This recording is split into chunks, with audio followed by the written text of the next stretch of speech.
Hey guys, TheTechOtaku here. Welcome back to another video on the channel, and as you guys read in the title, I haven't done a computer video in a long while, and I don't know why am I recording this at 1:25 AM. Just send help. Please help me. And yes, I still use my Xiaomi Mi 9 Lite as my daily driver, but it's running a different custom ROM this time. But in this video, we're not gonna talk about my Mi 9 Lite. And I also have my other daily driver, which is my Redmi Note 10 Pro. And yes, it's on the same wallpaper. Don't mind me. But anyway, today's video, we're gonna take a look at the old laptop that I got for free.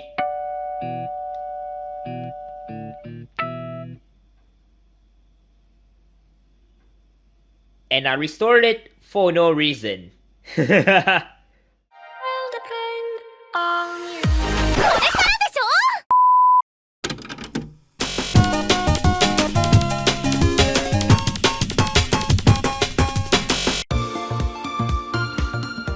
So this, my friends, is the Acer Aspire 36. Something's not right here. Why is there my Minori Neso on top of my laptop? So I'm gonna put her gently after I headband her. Aww. There we go. So this, my friends, is the Acer Aspire 36. This, my friends, is the Acer Aspire 3620 that I got. Guess how much it costs? Completely free. Of course, this laptop was given to me for free while I was doing the internship. And the restoration project was a 2-year project. Oh my god. How long did I have neglected this thing. So yeah, this laptop was meant to be a Windows XP laptop that I simply wanted to have because the hardware that was inside this thing is more fitting for Windows XP. And a lot of people gonna say, but Windows XP is out of support, you're probably gonna get viruses on this thing. Not really if I know what I'm doing. This laptop has 2 problems. And I mean actually, this laptop has 3 problems. One is that the left hinge snapped off, and also the lid is also snapped off on where the left hinge is. And yeah, the new one is a used one, and it definitely shows the signs of failure right about here. That's where the crack is about to show up. It's gonna fail anytime soon, but I need to find a way to fix it. And yeah, can't spend too much money on that. And not only the left hinge and the lid is broken, the hard drive is dead. And third issue is CMOS battery died. That's usual when the old laptops have dead CMOS battery. And as you can see, it's silver looking laptop, and it's looking like a laptop that resembles a Vista Aero or something like that. This laptop came out in 2005, I think, and this laptop was manufactured before Windows Vista came out in a couple of months. And yeah, let's have a look at the laptop itself. So yeah, look at that look at how chunky it is. On the left side, we have a Kensington lock, a DVD-ROM drive, nice, and of course an express card slot. And it still has a cover on it, nice. Boop. On the front, we have 2 switches for Bluetooth and wireless, and 3 audio jacks. This one's line in, this one's mic, and this one is audio. Oh my god, soft center, what the hell? And of course we have 2 indicators whenever the battery is charging and the power LED. And of course we get 2 front firing speakers. On the right side we have an Ethernet, I'm pretty sure it's 10100, and of course a modem. Who uses that nowadays? And of course we have the exhaust vent and triplet USB ports. I'm pretty sure it's 1.1 or 2.0, I'm confused. Let's say it's 1.1. Amazing, the Xperia Nugget overheated while I'm recording this. This is what I get for not having fans turn on, I guess. Anyway, let's resume. On the back, we have a power port and of course a VGA port. And of course, we have a slot for the battery. And of course, on the bottom, we have 2 glory holes. No, what am I saying 2 glory holes? 2 covers, and this one gives access to the hard drive, and the other cover allows you to give access to the RAM, and of course, a Wi-Fi card. Yup, even this laptop has better upgradability than modern thin and light laptops. I'm not kidding. Yup, manufacturing date is 2006. Yeah, and as you can see, this is a 3623 WXCI. That manufacturing date is way before Windows Vista came out in about few months. And as you can see, we have the information about the Acer Aspire 3620, and of course we have a Windows XP COA. Yup, feel free to take it. Just kidding, I censored it. Anyway, let me go ahead and open up these two covers here. All I have to do is to undo these 3 screws on that cover. And BAM! Access to the hard drive. Oh yeah, just gotta undo these 2 silver screws. Oh, I almost say silver wolf. And yes, there's one hurdle that I noticed about this laptop. Oh my god, I missed the other 2. Damn it! Stupid! All I have to do is to undo these 4 screws, 2 here and 2 on that side. And the hard drive should come right out. And there's one hurdle that I found about this laptop, and that is this laptop uses an IDE hard drive. I was like, what? Not only this laptop can only support IDE hard drive, my travel mate, I forgot the model number. The travel mate that I have, the travel mate half-top, also uses IDE hard drive. The hard drive that I'm using is the Toshiba, Toshiba 80GB hard drive. It used to have an Hitachi Death Star, if I recall correctly. It's a 60GB hard drive, and it's dead. And this is the hard drive that was refurbished from China. Anyway, time to put it back in, and time to open the other cover. I don't know why I have to pause every time my Xperia Nugget that I used to record is starting to overheat, but yeah, flagship processors, man. Anyway, in order to gain access to the RAM and the Wi-Fi card, all you have to do is to undo these 5 Phillips head screws. There we go. And on top we have a wireless card, and of course we have 2 RAM slots that is 1GB on each slot. This is the RAM XL RAM that I pulled out from a compact laptop and my Lenovo netbook. These 2 are the DDR2 667 RAM, if I recall right. I don't know. Anyway, I'm gonna go ahead and close it up and open the laptop up. Alright, I'm gonna go ahead and open the laptop, and as you can see, the condition, it might look pretty good, but oh god. Oh god, the rubber cap is missing. The screw insert on the bezel snapped. Like, come on, why would you do that? Look at the inside of the laptop when you first open it. We have a 14.1 inch display with a resolution of 1280 by 800, and the panel is WXGA CCFL panel. So why do I specifically mention CCFL? This is a panel that uses fluorescent tube as a backlight, which is gonna be pretty bad. And of course we don't have a webcam from that era. Yeah, some models have webcams, some models do not, but correct me if I'm wrong. And looking on the palm rest, we have a classic looking keyboard which does type better than most modern laptops, even cheap laptops. I actually like the tactile feedback, and I personally think that this laptop keyboard design is much better than modern laptops. Yeah, at least in my opinion, I'm completely biased. And of course we have a small trackpad. Why is it so small? Why is he so small? Oh my god. And of course we have 2 buttons as well. And of course we have a scroll D-pad. And of course it does have a Celeron M and an imprint from where the Windows XP sticker was. Of course we have some shortcuts here. We have the P button, I have no idea what that works. And we have the Acer E button here. And of course the browser button. And of course I have no idea what that means. Okay, that's a mail app that the printing somehow faded out. And of course we have a power button, and we do have a mic right here. On the left of the keyboard we have a, oh god, that laptop's so heavy.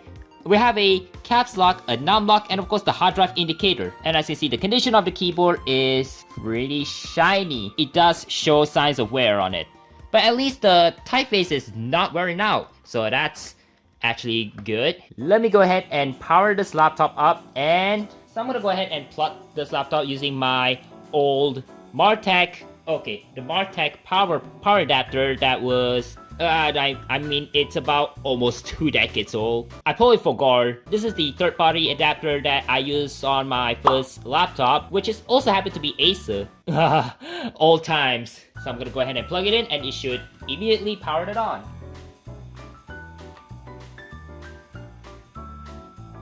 And she lives. So I'm gonna go ahead and enter the setup, and I'm gonna let the Xperia Nugget cool down. And as you can see, this is the panel that came from the old dead Dell that I accidentally killed. What? But anyway, I'm gonna let the phone cool down real quick. Alright, we're into the Phoenix BIOS, and I'm not sure if I can adjust the brightness.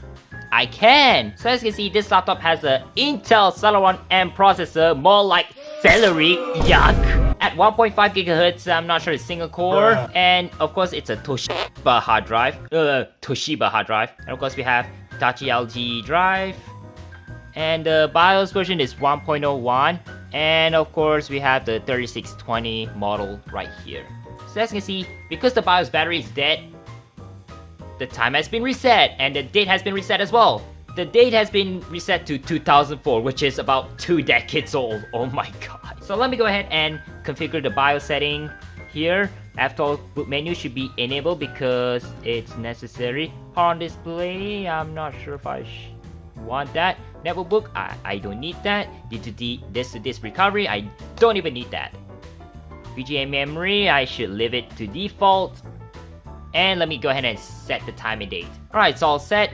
It's set to January 17th. Oh yeah, when I first got this laptop, it had a BIOS password on it, and I managed to remedy that. I completely forgot the method. I did the mad hacks method, and I managed to reset the BIOS password, which is good. So anyway, let me go ahead and save and exit, and boot to Windows XP.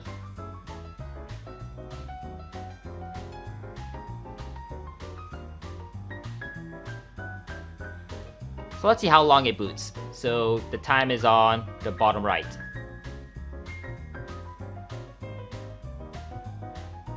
Classic.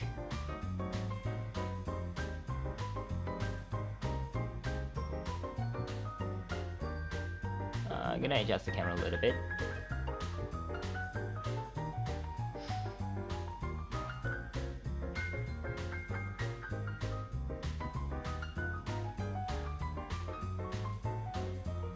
Okay, that should boot to Windows XP login screen. Oh, okay, there we go. So as you see, this laptop is running Windows XP Media Center Edition. Oh god, you can smell the pixels. So I'm gonna log in real quick. So I'm gonna log me in. Ah yes, the classic startup sound. A startup sound, sorry. And some of you might recognize this theme that I use. This is Royal Noir theme. No, not that Noir from Neptunia that I used on my past TheTechOtaku videos. I'm talking about Royal Noir, not Noir. Noir without the E. Okay, silly jokes aside. And as you can see, I have only 3 programs installed: New Moon, VLC, and Daemon Tools Lite because I want to mount the ISO. Let me go ahead and check out the system properties here. As you can see, Windows XP Media Center Edition 2005, and it still says version 2002, Service Pack 3, and is registered to an idol of Momojam.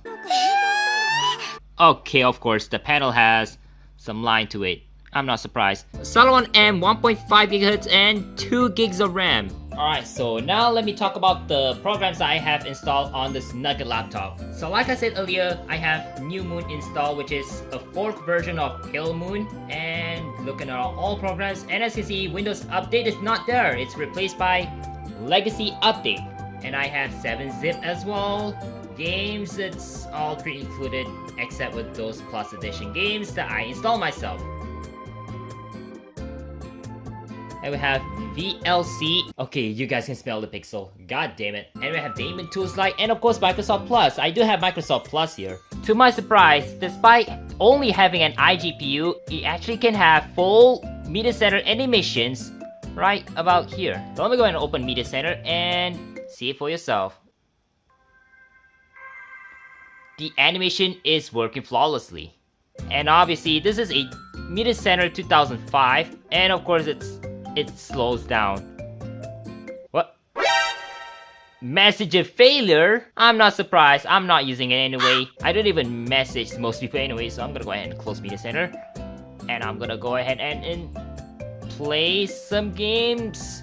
on Microsoft Plus. A Microsoft Plus registration wizard? Okay, I can smell the pixel. What the hell? Anyway, I'm not gonna register that right now. And I tried installing Microsoft Plus a bunch of times and it failed miserably. And I did a hacks method and it did install just fine. I'm not sure why. And I tried to install Unofficial Service Pack 4 on this and apparently it still doesn't work because I have POS Ready 2009 updates before Windows XP Unofficial Service Pack 4. I was like, whoops. I'm probably gonna reinstall it at some point, but I don't feel like doing that. Now let me try Hyperbowl just for funsies.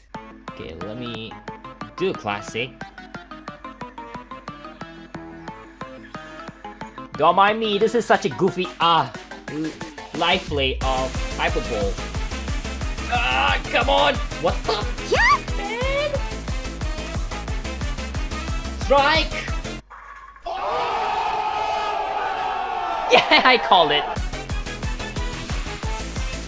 Oh my god, this is what I get for using a mouse without the mouse pad.